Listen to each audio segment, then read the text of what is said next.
नमस्कार दोस्तों, एक बार फिर से आप सभी का स्वागत है आपके अपने YouTube चैनल पर। तो दोस्तों, आप सभी के लिए जो है चंडीगढ़ लाइनमैन का जो एग्ज़ाम हुआ था 9 अप्रैल को, यानी कि 9 अप्रैल को जो चंडीगढ़ लाइनमैन का एग्ज़ाम हुआ कल ही, उसके अंदर किस टाइप के जो टेक्निकल का पार्ट है वो पूछा गया था, वो अपने जो है वो देखने वाले हैं। तो अगर आप चैनल पर पहली बार आए हुए तो चैनल को सब्सक्राइब कर लीजिएगा और क्लास को पूरा देखिएगा। तो चलिए दोस्तों स्टार्ट करते हैं।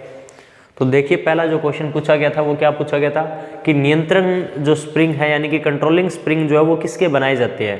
तो फास्फोरस ब्रोंज के बनाए जाते हैं।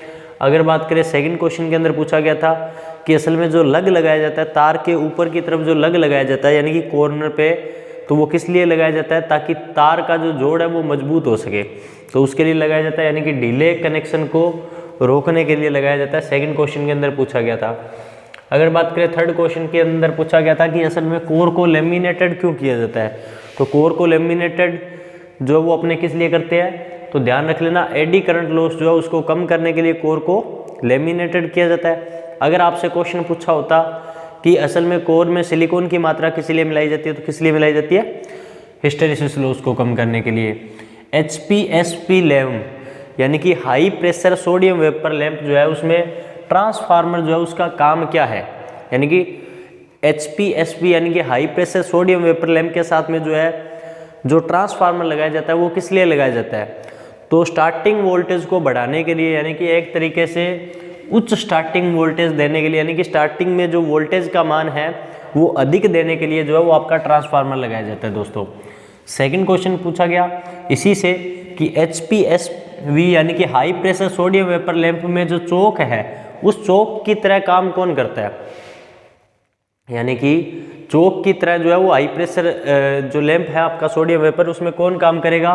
तो जो ट्रांसफार्मर लगाया जाता था वो आपका एक तरीके से चोक की तरह ही स्टार्टिंग में वोल्टेज का काम बढ़ाने का काम करता है। यानी कि एक तरीके से आपने देखा होगा जो आपकी फ्लोरोसेंट जो आपकी ट्यूब होती है उसके बैक साइड में जो चोक लगी होती है उसका भी काम क्या होता है, स्टार्टिंग में वोल्टेज को बढ़ा के देने का काम होता है। यानी कि स्टार्टिंग में वोल्टेज को बढ़ा के देने का काम जो वो होता है, तो उसकी तरह काम कौन करता है इसके अंदर, तो ट्रांसफार्मर करता है। इसके बाद में क्वेश्चन पूछा था कि असल में बड़े जो अल्टरनेटर है उसमें उत्पन्न आवृत्ति कितनी होती है। तो यानी कि आपके घरों में जो सप्लाई आ रही है वो बड़े जो जनरेटर है या जो बड़े अल्टरनेटर है उससे जो बिजली पैदा हो रही है उसकी सप्लाई फ्रिक्वेंसी कितनी रहेगी, तो 50 हर्ट्ज जो है वो आपका सप्लाई फ्रिक्वेंसी आती है। ये बहुत बेसिक सा क्वेश्चन है, कोई दिक्कत वाली बात होनी नहीं चाहिए थी। प्रकाश व्यवस्था में चकाचौंध जो है वो नहीं होती है। कौन सी प्रकाश व्यवस्था में चकाचौंध नहीं होती है, तो अर्ध प्रत्यक्ष प्रकाश व्यवस्था। ये आपका प्रदीप्ति चैप्टर से क्वेश्चन आया हुआ है कि कौन सा प्रकाश व्यवस्था है जिससे आपको जो है वो ज़्यादा जो वो चीज़ें जो है वो आपका एक तरीके से नहीं साफ दिखाई देगी, एक तरीके से ज़्यादा आपको जो है वो ब्राइटनेस वगैरह जो है वो नहीं होगी। तो किसमें, अर्ध प्रत्यक्ष प्रकाश व्यवस्था में। प्रत्यक्ष प्रकाश व्यवस्था में क्या होता है कि 90% प्रकाश जो वो आपका नीचे फर्श की तरफ आता है, 10% छत की तरफ जाता है। इसमें जो है वो आपका लगभग 60% प्रकाश नीचे आता है, 40% जो ऊपर की तरफ जाता है। तो ये जो वो आपका प्रदीप्ति चैप्टर का क्वेश्चन है। असल में अगर मैं बात करूँ वोल्टेज में परिवर्तनों का विरोध करने वाली युक्ति क्या कहलाती है, तो वो आपकी धारिता कहलाती है। यानी कि इसका प्रतीक आपका क्या होता है, C होता है। अगर मात्रक पूछा होता है कि धारिता का मात्रक क्या होता है, तो फेरेड होता है। अगर मैं बात करूँ कैपेसिटेंस अगर नहीं आता तो इससे रिलेटेड एक क्वेश्चन और भी आ सकता था कि करंट में परिवर्तनों का विरोध कौन करता है, तो फिर यहाँ पर प्रेरकत्व होता, यानी कि एक तरीके से इंडक्टेंस दिया होता। अगला क्वेश्चन क्या पूछा गया है कि जो डायनमोमीटर है उसमें किस प्रकार की शक्ति का मापन किया जाता है। यानी कि डायनमोमीटर प्रकार का जो वाट मीटर होता है उससे किस प्रकार की जो पावर है उसको मापा जा सकता है, कौन से परिपथ की पावर को मापा जा सकता है। तो ध्यान रख लेना, AC और DC दोनों प्रकार के जो परिपथ होते हैं उनकी परिपथ की जो पावर है इसके द्वारा मापी जा सकती है। अगर मैं बात करूं अगले क्वेश्चन में पूछा गया कि किस प्रकार के ट्रांसफार्मर में केवल एक ही वाइंडिंग होती है, यानी कि ऐसा कौन सा ट्रांसफार्मर है जिसमें एक ही वाइंडिंग होती है। तो असल में ऑटो ट्रांसफार्मर में केवल और केवल एक ही वाइंडिंग होती है। और ये किस सिद्धांत पे काम करता है, तो मेरे भाई ये जो है वो आपका सेल्फ इंडक्शन यानी कि स्वप्रेरण के सिद्धांत पे काम करता है। ऐसा क्वेश्चन भी पूछा जा सकता था। अगर मैं बात करूँ ट्रांसफार्मर में आउटपुट और इनपुट का जो अनुपात है, अब ध्यान रख लेना ये ट्रांसफार्मर से आया है। आपसे मोटर का पूछे, जनरेटर का पूछे, किसी भी मशीन का पूछे, आउटपुट और इनपुट का जो अनुपात है वो हमेशा क्या कहलाता है, दक्षता कहलाता है मेरे भाई, यानी कि ये दक्षता कहलाता है। और ये दक्षता जो होती है ये इसका प्रतीक नीटा होता है। ये आउटपुट और इनपुट का क्या होती है, अनुपात होती है, ध्यान रख लेना। और ये हमेशा प्रतिशत में ली जाती है मेरे भाई। और एक चीज़ का विशेष ध्यान रख लेना कि प्रतिशत में लेते हैं, इसकी कोई इकाई नहीं होती है, लेकिन आपका जो प्रदीप्ति चैप्टर है, इस प्रदीप्ति चैप्टर में इसकी इकाई आती है, वहाँ पे इसकी ल्यूमेन प्रति वाट इकाई होती है। देखिए ट्रांसफार्मर की अधिकतम दक्षता जो है वो आपकी कब होगी, तो आपको यहाँ पर ऑप्शन दिया गया था ताम्र हानि बराबर हो लोहा हानि के, या फिर आपको ये सा मिल सकता था स्थिर हानियाँ हो परिवर्तित हानियों के बराबर। तो ये क्वेश्चन पूछे गए थे। आगे वाले क्वेश्चन देखते हैं अपने कि असल में खाद्य मिक्सर ग्राइंडर के अंदर जो है वो कौन सी मोटर होती है, यानी कि मिक्सर ग्राइंडर में कौन सी मोटर होती है मेरे भाई।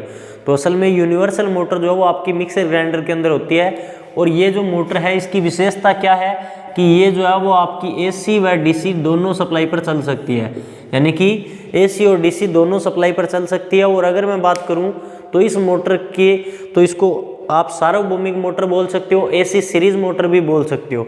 इसके अन्य नाम आपको याद होने चाहिए। इसने पूछा था कि पाइप अर्थिंग में जो पाइप की लंबाई है वो कितनी होती है, तो पाइप अर्थिंग में जो पाइप है वो लगभग 2.5 मीटर की होती है, यानी कि 2.5 मीटर आपको जो है राइट आंसर दिया हुआ मिलेगा उसमें। अब देखिए पूछा गया था ELCB का काम क्या है, तो ELCB जो वो आपका रेजिडुअल करंट यानी कि अवशिष्ट करंट या फिर आपका जो है लीकेज करंट से बचाव करने का काम करती है। यानी कि अगर मैं बात करूं तो MCB जिस तरीके से आपको जो है वो आपको शॉर्ट सर्किट और ओवरलोड से बचाव करने का काम करती है, उसी तरीके से ELCB जो है वो आपका किससे, तो रेजिडुअल मैग्नेट या फिर अवशिष्ट चुंबकत्व से, अवशिष्ट करंट से आपका यानी कि लीकेज धारा से बचाव करने का काम करती है। अगर मैं बात करूं तो अस्थायी वायरिंग जो है वो कौन सी होती है, तो ये वाला जो क्वेश्चन है ये आप लोग मोस्ट इम्पोर्टेंट कह सकते हो, ठीक है ना, क्योंकि अगर मैं बात करूँ ना तो ये क्वेश्चन अब से पहले 5 से 7 बार पूछा जा चुका है, अलग अलग भर्तियों में पूछा गया है। और यही सेम लैंग्वेज में पूछते हैं कि असल में अस्थायी वायरिंग का प्रकार कौन सा है, और ऑप्शन में एक ही मिलता है ये वाला। विक्लीट वायरिंग जो है वो आपका अस्थायी वायरिंग है, इसको आप लोग जो है वो कहीं पर भी लगा सकते हो, आपके घरों में भी लगी हुई मिलेगी, आपको कहीं पर भी मिल सकती है मेरे भाई। देखो अगर मैं बात करूँ कुछ समय के लिए लगानी है तो अगला क्वेश्चन पूछा गया अवमंदक बल का प्रकार, यानी कि आपके जो मापक यंत्र है उसमें 3 प्रकार का जो है वो आपको टॉर्क लगता है, 3 प्रकार का बल लगता है। तो उसमें से अवमंदक बल जो है वो आपका किस किस प्रकार से पैदा होता है, तो उसमें आपको ऑप्शन दिए गए वायु घर्षण, द्रव घर्षण और एडी करंट और उपरोक्त सभी। तो उपरोक्त सभी वाला सही आंसर होगा, क्योंकि देखो वायु घर्षण, द्रव घर्षण और एडी करंट ये सारे के सारे प्रकार ही है जो इसके हैं। अगला क्वेश्चन क्या पूछा गया कि परम उपकरण कौन सा है, तो परम उपकरण कौन सा है, ऑप्शन में आपको मिला होगा कि गैल्वेनोमीटर। तो गैल्वेनोमीटर को आप लोग जो है वो परम उपकरण कहोगे। अगर मैं बात करूँ कौन सा एक कुचालक है, तो वहाँ पे आपको 3 चालकों के ऑप्शन मिले थे और एक आपको मिला था अब्रक या फिर माइका। तो अगर मैं बात करूँ तो ध्यान रख लेना बेकेलाइट मिल जाए, एबोनाइट मिल जाए, पोर्सलिन या चीनी मिट्टी मिल जाए, या फिर आपको जो है वो अब्रक मिल जाए, या फिर लेद्रोइड पेपर मिल जाए, या फिर PVC मिल जाए, तो ये सारे के सारे आपके जो वो अचालकों की कैटेगरी में ही आती है। तो वहाँ पे आपको चालकों की कैटेगरी मिल जाती है, जैसे तांबा है, चांदी है, एल्यूमिनियम है, सोना है, लोहा है, नाइक्रोम है, ये सारे के सारे चालकों की कैटेगरी में आते हैं मेरे भाई। तो वहाँ पे आपको कौन सा क्वेश्चन पूछा गया था, तो ध्यान रख लेना अब्रक जो है वो आपको दिया गया था, राइट आंसर था। यानी कि एक ट्रांसफार्मर की सेकेंडरी वोल्टता जो है वो आपकी 2 किलो वोल्ट है और आपका जो वो धारा का मान कितना 8 एम्पियर है। तो उसने पूछा था कि क्षमता कितनी होगी ट्रांसफार्मर की, तो ध्यान रख लेना कि अगर क्षमता निकालनी है तो क्षमता के लिए आप लोग जो है वो आपका 2 किलोवाट इंटू में आप कह सकते हो एक तरीके से 8 एम्पियर, तो कितना आया 16, और ये आपका किलो आपका वोल्ट यहाँ से आ गया, तो किलो वोल्ट एम्पियर यानी कि 16 kVA जो है वो आपका इसका सही आंसर था। अगर मैं बात करूँ अगला क्वेश्चन क्या दिया गया था कि तरल में जब विद्युत धारा प्रवाहित करते हो तो वो विद्युत धारा के कौन से प्रभाव पे काम करती है। तो जब भी आप लोग इलेक्ट्रोलाइट में विद्युत धारा प्रवाहित करते हो तो वो लिक्विड फॉर्म में ही होता है। तो असल में तरल में जब विद्युत धारा प्रवाहित करते हैं तो विद्युत धारा का कौन सा प्रभाव, रासायनिक प्रभाव जो है वो आपका काम करता है। तो ये वाला क्वेश्चन भी जो वो पूछा गया था। ECC का पूरा नाम, ECC का पूरा नाम पूछा गया था, तो फुल फॉर्म पूछ लेते हैं मेरे भाई। बहुत बार क्वेश्चन पूछते हैं। इसके लिए मैं एक कंटिन्यू आपकी जो है वो एक बड़ी क्लास लेके आऊँगा, जिसके अंदर इलेक्ट्रीशियन थ्योरी से रिलेटेड या इलेक्ट्रीशियन ट्रेड से रिलेटेड जितनी भी फुल फॉर्म है, उन सभी फुल फॉर्म को एक साथ एक जगह पे जो वो मैं आपको करवाऊँगा। ठीक है, तो इसके लिए अगर आपको चाहिए तो मेरे को कमेंट करके बताओ कि हाँ सर इसकी जो क्लास है वो हमें चाहिए, तो मैं आपके लिए क्लास ज़रूर लेके आऊँगा। तो अर्थ कंटिन्यूटी कंडक्टर जो है वो आपको ECC का पूरा नाम जो है वो आपको पता होना चाहिए। वहीं आपको ऐसे भी पूछ सकता था ELCB का पूरा नाम क्या होता है, या फिर HPSV का पूरा नाम क्या होता है, MCB का अलग अलग फुल फॉर्म है, उन सभी के बारे में मैं आपको डिटेल से एक जो वो अलग से क्लास जो है वो आपके लिए लेके आऊँगा। तो उसके लिए मेरे को कमेंट करके बताइए कि आपको चाहिए क्या। तो देखिए इसके बाद वाले क्वेश्चन देखते हैं अपने। तो अगला क्वेश्चन देखिए, अगला क्वेश्चन क्या पूछा गया है, रीवाइंडेबल फ्यूज का फ्यूजिंग फैक्टर कितना होता है, यानी कि रीवाइंडेबल फ्यूज जो है उसका फ्यूजिंग फैक्टर कितना होता है, ऐसा क्वेश्चन पूछा गया है। तो इसका जो फ्यूजिंग फैक्टर होता है वो 1.4 से लेकर 1.7 के बीच में होता है। अगर आपको मैं बात करूं इस पेपर की, तो इसमें जो ऑप्शन दिया गया था वो दिया गया था 1.4, तो वो जो है वो आपका सही आंसर होगा। अगर आपसे यहाँ पर ये क्वेश्चन है पूछ के HRC फ्यूज जो है, यानी कि HRC जो फ्यूज है उसका फ्यूजिंग फैक्टर क्वेश्चन में पूछा होता, तो इसका फ्यूजिंग फैक्टर का मान कितना होता है, तो 1.11 होता है। यानी कि फ्यूजिंग फैक्टर का मान आपसे अगर HRC का पूछता तो 1.11 था, लेकिन यहाँ पे पूछा गया था किसका, आपका रीवाइंडेबल फ्यूज का, तो इसका 1.4 था आंसर। अगर मैं बात करूँ सेकंड क्वेश्चन क्या पूछा है, अगला देखिए, इसमें पूछा गया कि चुंबकीय फ्लक्स का मात्रक क्या है। तो इकाई से रिलेटेड क्वेश्चन पेपर में रहता ही रहता है, तो असल में इसका मात्रक क्या होता है, वेबर होता है। वेबर दिया गया था, वेबर नहीं दिया होता तो आपका मैक्सवेल भी जो है वो आपका इसी का मात्रक होता है, यानी कि वेबर, या फिर आप कह सकते हो कि मैक्सवेल भी आपका किसका, आपका जो है चुंबकीय फ्लक्स का ही मात्रक है। एल श्रेणी की जो MCB है इसका कार्य क्या है, एल श्रेणी की MCB जो है वो किसके लिए यूज की जाती है, तो ध्यान रख लेना गीजर के लिए यूज की जाती है। ये गीजर ऑप्शन में था, लेकिन आप याद रखिएगा कि जो रेजिस्टिव लोड होता है, यानी कि जो प्रतिरोधी लोड है, उस प्रतिरोधी लोड के लिए आपकी जो है एल श्रेणी की जो MCB होती है वो लगभग जो है वो यूज की जाती है दोस्तों। अगर मैं बात करूं बड़े पावर स्टेशन जो होते हैं, यानी कि जो बड़े पावर स्टेशन है उनमें अर्थिंग प्रतिरोध कितना होता है, तो ध्यान रख लेना 0.5 ओम होता है बड़े पावर स्टेशन का अर्थिंग प्रतिरोध। अगर मैं बात करूं अग्रगामी पावर फैक्टर, यानी कि लीडिंग पावर फैक्टर पर जो है वो आपका सिंक्रोनस मोटर जो है वो अगर काम करती है तो क्या कहते हैं, तो जब भी लाइन के पैरेलल में, यानी कि लाइन के समांतर क्रम में पावर फैक्टर को सुधारने के लिए जब सिंक्रोनस जो मोटर है उसको उपयोग करते हैं, तो वहां पर अपने इसको सिंक्रोनस कंडेंसर बोलते हैं, तुल्यकालिक कंडेंसर बोलते हैं, ध्यान रख लेना। अगर मैं बात करूं, अगला क्वेश्चन पूछा गया है कि धारा का प्रभावी मान, यानी कि धारा का RMS मान क्या होगा। RMS मानने का जो है वो आपका निकालने का फॉर्मूला पूछा था, तो ऑप्शन में दिया गया था I मैक्सिमम बटे में √2। अब ये भी मिल सकता है आपको, अगर ये नहीं मिला होता तो I मैक्सिमम बटे में 1.414 मिला होगा, ये भी मिल सकता है, या फिर आपको जो है 0.707 I मैक्सिमम ये भी मिल सकता है। यानी कि एक तरीके से अगर मैं बात करूं तो आपके ये जो है वो तीनों के तीनों ऑप्शन ही जो है वो आपके सही आंसर होते हैं, लेकिन आपको ऑप्शन में मिला था I मैक्सिमम बटे में √2।